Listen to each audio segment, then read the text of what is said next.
Alright everyone, and welcome back to another episode of the F123 Driver Cremo with Alfa, my episode number 29 today, the Brazilian Grand Prix of Season 2. Now, as you can see on the screen, there's been some changes. Obviously the sports update has come in, and I've tried to make the liveries very similar to what they were before. Some teams haven't changed at all, but yeah, as you notice there, the city logo is upside down. I think that's a little bit of a glitch there. I need to try and fix that at some point if I can. I might not be able to. If you missed the previous episode at Qatar, we're still in P5, by the way. You can go and check that one out. R&D wise, we are going to look at an ultimate weight redistribution upgrade. That's going to jump us quite a bit high up on the Sashi side, which would be good. That won't come in until Portugal though, so let's hope it does not fail. Okay, I need your attention. The tech regulations are changing. There's a risk some of our hard work will be undone, so we need to mitigate it. As soon as you can, I want you to look at the developments we have and tell us what areas you want to invest in protecting. So first of all, we have a little bit of rain at the end of the sprint. Classic Brazil, excuse me. Secondly, major R&D reset coming for Season 3 on the aero, the powertrain and the durability. And the ones that might be forced to pay, Red Bull Racing. That must be at least 2 ultimate upgrades for them. If it's not on the Sashi side, then that's huge. Aston Martin move up to second place, Ferrari third, but it's so close between Aston Martin in second fastest team and Alpine, who are the 7th fastest team. We've fallen to the slowest team on the grid. So we've been out developed by AlphaTauri in a season where we've had numerous failures, which has really cost us that chance of developing and bridging the gap. Williams overtook us quite a long time ago. Now hopefully that ultimate, because the Sashi isn't getting reset, so that ultimate should be good, but I don't know where this car's going to be in Season 3, although hopefully, fingers crossed, we get that promotion to Ferrari. Anyway, focusing back at Brazil, and we're into qualifying on the Friday. Still behind Alonso in P13 with the first run, so the car not as slow on the paper as it is on track. We're 10th a little bit up on our previous best time, which is good, making for ground. Now we need to try and make it up in the middle sector, a little bit wide there, losing a little bit of time there. We are going to gain that back on the exit of that corner though. So this middle sector I've never really enjoyed here at Interlagos. The first and the final sector pretty much flowing, but this middle sector is one that I do not really enjoy. We are 2/10s up on Ocon as well. A little bit of a poor exit out that final corner. What technically is the final corner as we swoop up the hill. Is this going to be anywhere near the top 10, please? If we wait, no, it's 14th. Okay, well, actually, to be fair, we are not too far away from Alonso. Verstappen is the man who is on pole, and that's real life gaps there. So, we'll have to see what we can do from 14th on the grid. It's time for today's sprint. Welcome to today's sprint. This is shaping up to be another fantastic weekend.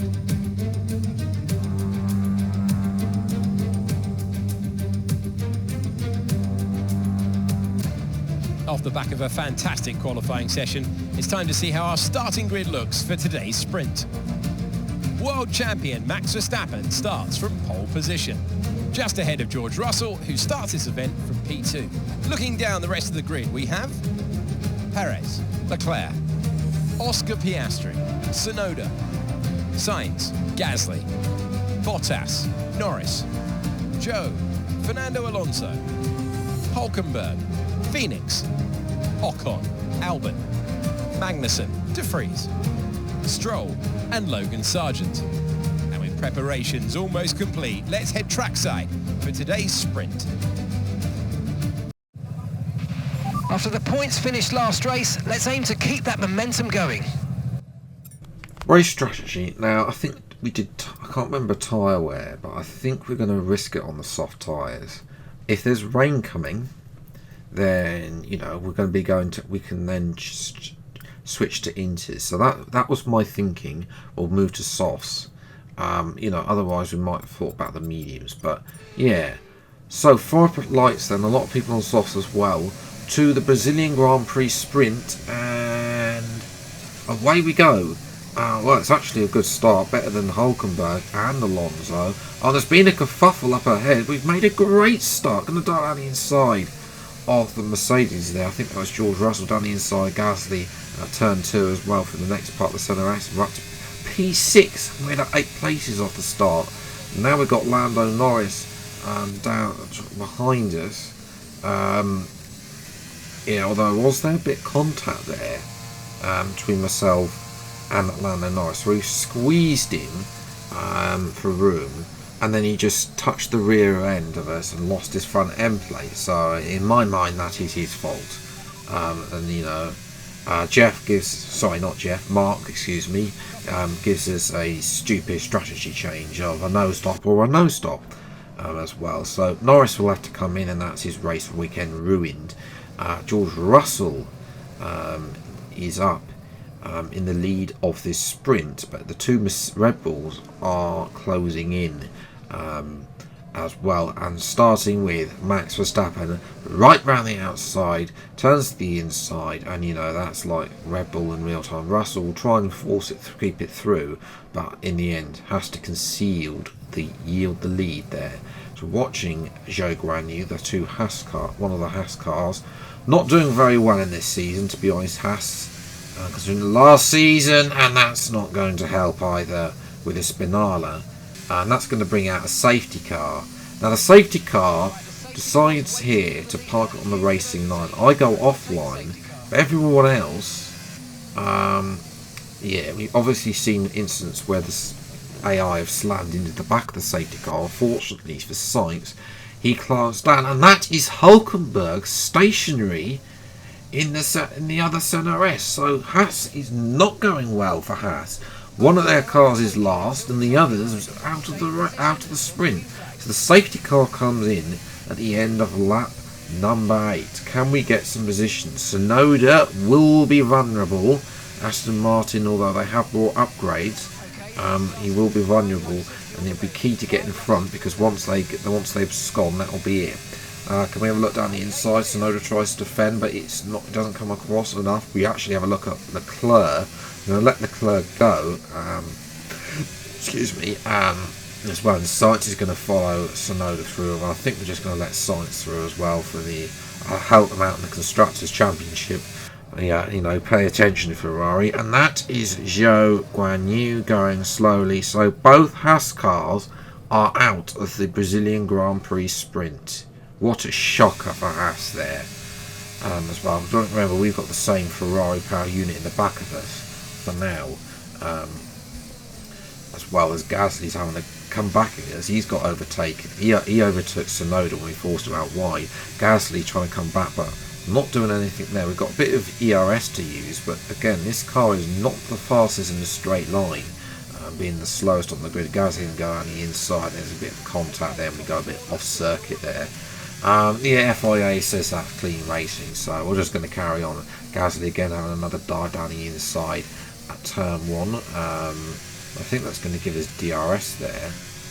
Well, he's been squeezed out anyway. Yeah, he's going to give us DRS. That's going to allow Tsunoda to come back at Gasly down to turn 4, down the inside for Tsunoda, and Gasly has lost the position.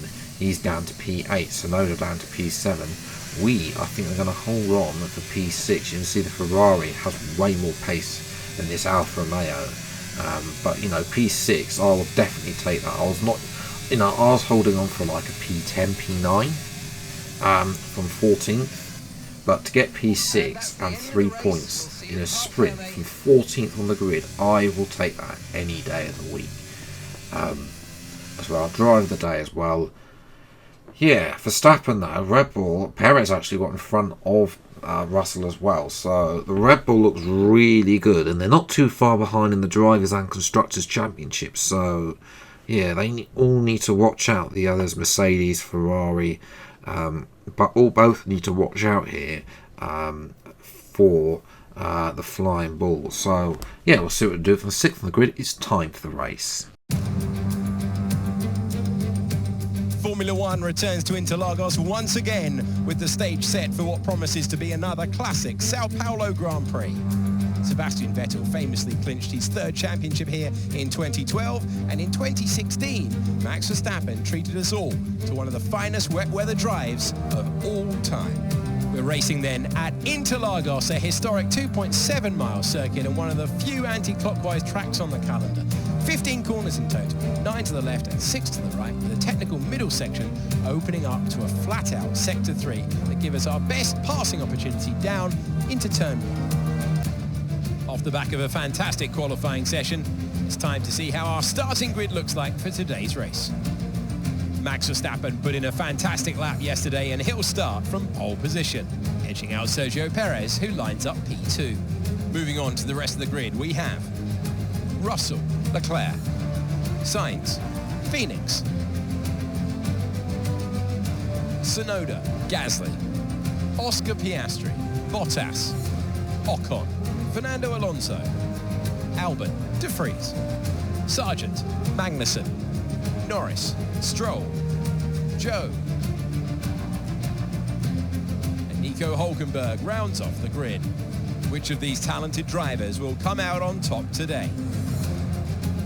Anthony Davidson is alongside me as usual for the race today. Let's talk about Phoenix. What do you make of their performance so far this season? Well, the atmosphere within that team seems very positive at the moment. Everyone seems like they're in great spirits and having a lot of fun doing what they do, and that's definitely contributed to the performances we've seen. After the points finished last race, let's aim to keep that momentum going. So yes, race strategy is a bit different. I'm kind of thinking starting on mediums. Now, tyre wear, I'm still very fearful about tyre wear. If the tyre wear is light, we can extend it and do 21 laps on mediums and 18 on softs. Or 15 on softs rather.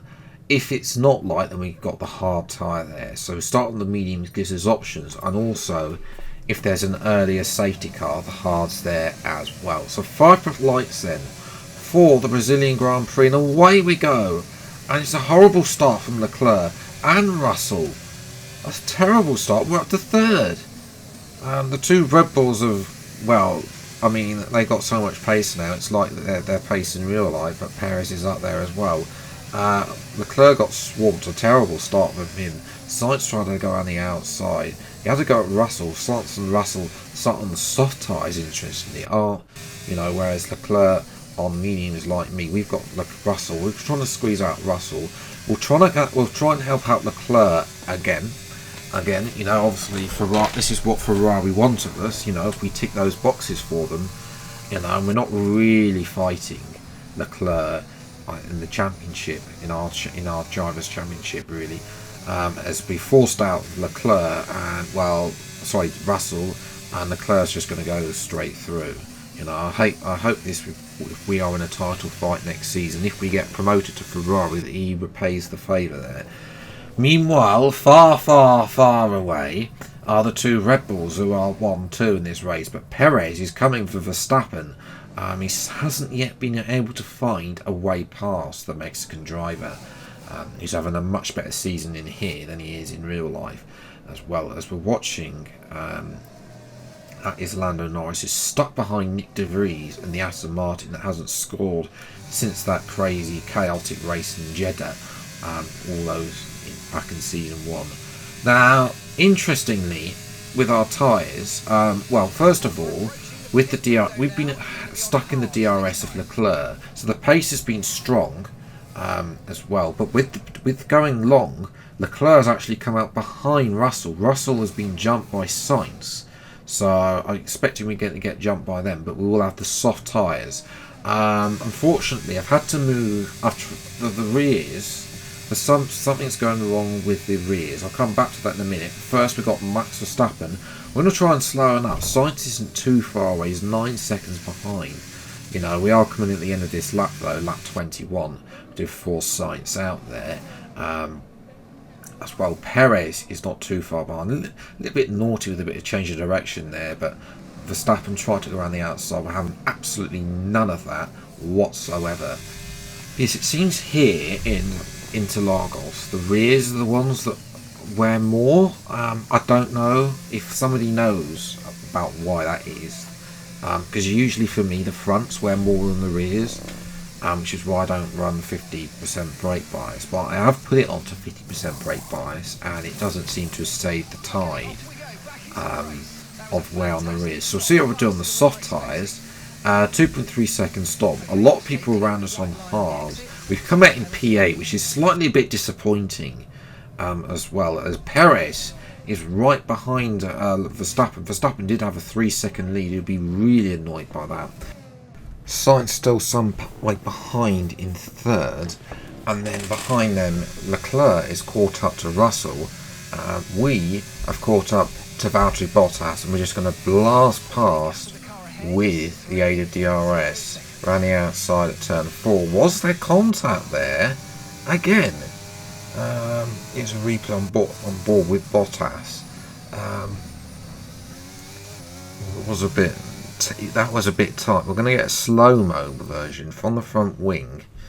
That was very close as well. As up the front, Tsunoda's having a go at Russell.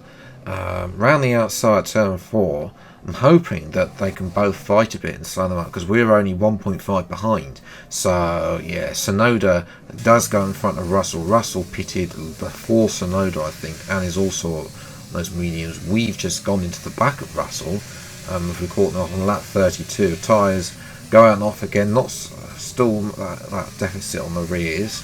So we dive down the inside of George Russell up to P6. Crucial move there, and you know, can't be stuck behind the slower Mercedes. George Russell doesn't actually look like just a normal overtake off board there. Now we're having a look again. We've got ran into the back of Yuki Tsunoda. Yeah, it looks like P5 is going to be the maximum today, which I'll be happy with. You know, 5th and 6th place in the worst car on the grid is definitely good. There's something wrong with that Mercedes with Russell. You know, he's been going backwards this entire race, really. Tsunoda is on hard tyres. We've also got softs. There's that offset there. Around the outside of Tsunoda, turning the inside, and it's a comfortable little move up to P5 now as well. Meanwhile, our teammate is being overtaken by Lando Norris, but it doesn't look like Norris is going to get any points, so that could be championship over for him after he ran into the back of us in the sprint as well. Tsunoda comes back at us, but leaves the gap at turn 4. Remember what Ayrton said, and we just go for it. Absolutely holding on for this P5. You know, this is sort of best of the rest, ensuring that, you know, we maximise our points and make sure that we show Ferrari what we can do. Remember, at this point, look at the rears compared to the fronts. You know, there's such a big offset. I think we possibly could have caught Leclerc potentially. You know, if we had that tyre wear, but across the line for P5, I'm happy with that. You know, especially when we came out of the pits in P8, my heart sank when we saw that I was out in P8. But you know, to come back to P5 and fastest lap, 14 points gained across the weekend. That is a good point score as well. It's only just fastest lap by 5 thousandths to Sainz. So yeah, obviously there is that offset between fuel and tyres as well. Yeah, and the 2 Williams finishing bottom there.